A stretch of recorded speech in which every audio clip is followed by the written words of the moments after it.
In this video, we'll discover types of carb cycling.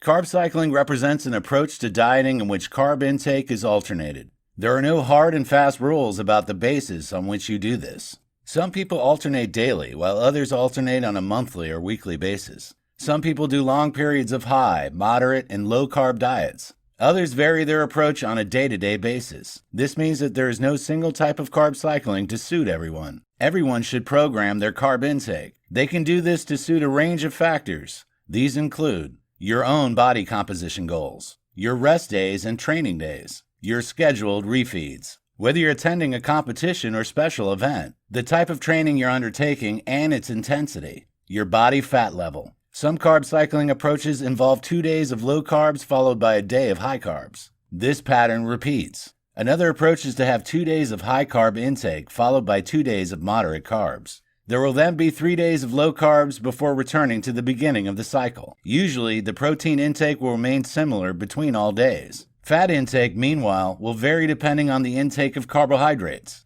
High carbohydrate days usually mean low fat. Low carb days mean high fat. Another approach involves adjusting your carb intake week on week. For example, you may eat a low carb diet for 11 days in a row. You may then have high carb days for the following 3 days before returning to the beginning of the cycle. There is even a monthly adjustment approach. This involves eating low carbs for 4 weeks and then having a week of high carbs for the 5th week. As you can see, there are many variations of carb cycling. That means some individual experimentation and trial and error will be required. Over time, you'll eventually find the right formula to suit you. A quick overview of some of the most common carb cycling approaches is as follows. An infrequent, large refeed. This involves increasing carb intake every 1 to 2 weeks during a low carb intake phase. Moderate frequent refeeds. This involves increasing carb intake every 3 to 4 days in a low carb intake phase. Strategic carb cycling. This involves structuring menus in a moderate carb intake at specific strategic intervals in a low carb intake phase. When you follow this approach, you'll steer away from a very high carb intake.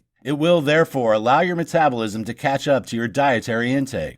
Carb cycling to gain muscle. Anyone who wants to gain muscle mass will require a calorie surplus. However, when you overconsume calories in the long term, body fat gain is almost inevitable.